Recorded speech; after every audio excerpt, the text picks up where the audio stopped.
Where are the losing chefs from Hell's Kitchen? Hello everyone, welcome to Celeb Timetable. In today's video, we'll be taking a look at some of Hell's Kitchen's losing finalists and what they are doing now. So what are they up to today? Let's take a look. Andrew Bonito.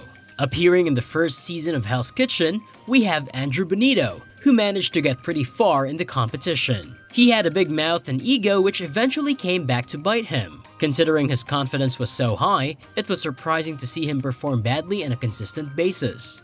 Due to his horrible character, he was easily targeted by the other contestants and pushed around. As a result, he became the most nominated person on the blue team. As the competition progressed, he improved on his attitude by not responding to the others who provoked him, but that was all. He was eventually knocked out in the 6th week, and it was pretty shocking he got that far. He did make a comeback in the final 2 episodes and was Ralph's first pick despite them having feuded throughout the competition.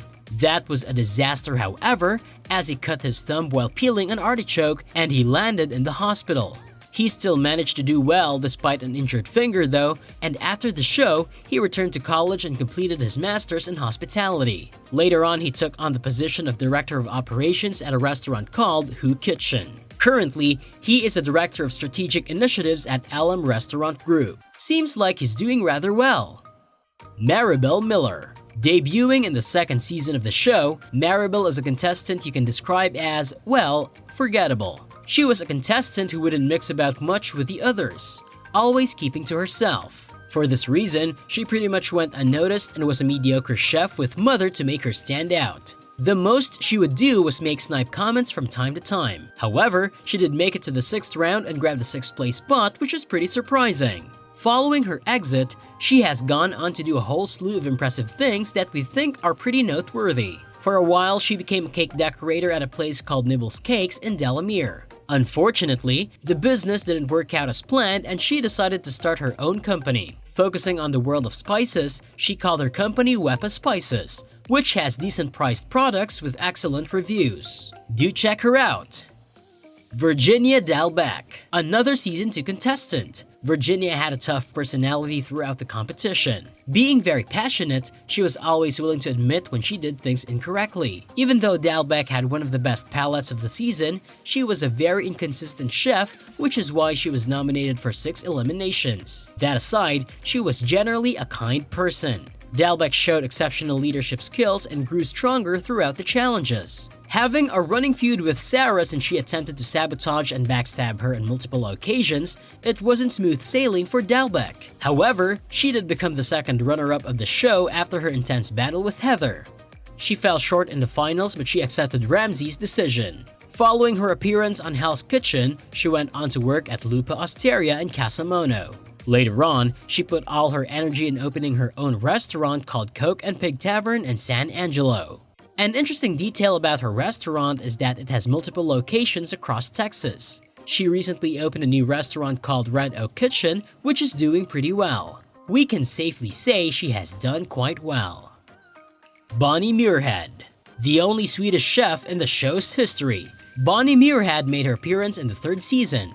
Often being nervous and anxious about everything, this led to some really bad decisions on her part. Like that time when she threw away an entire supply of monkfish thinking that it was spoiled even though it was completely fresh. Muirhead was very inconsistent in the kitchen, leading her to be the most nominated contestant that season. However, as the competition progressed, her confidence improved and she made it all the way to the final. Muirhead did great on the show, finishing as 3rd runner-up.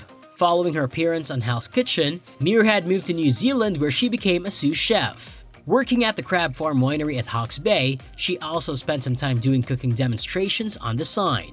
Moving on from Crab Farm Winery, she became a head chef at Armley 1899 but left a while later to become a school teacher. Luis Petroza. Easily being among the nicest contestants in the show's history, Luis Petroza got along well with practically everyone he worked with. Petroza is known for taking massive risks with his teammates. He would even go as far as nominating himself for nomination, which is incredibly selfless and admirable.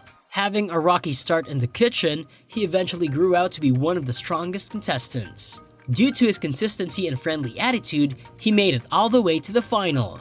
He became the 4th runner-up of Hell's Kitchen and gracefully accepted the result. After Hell's Kitchen, Petroza continued to refine his cooking skills and went on to become executive chef at Acorn Pub and Eatery, within Oak Mountain Ski Resort in New York. Petroza's beautiful story came to a tragic end in 2019 after years of him battling with lung cancer. May he rest in peace. With that, we wrap up the video. Hope you enjoyed today's video. Thanks for watching!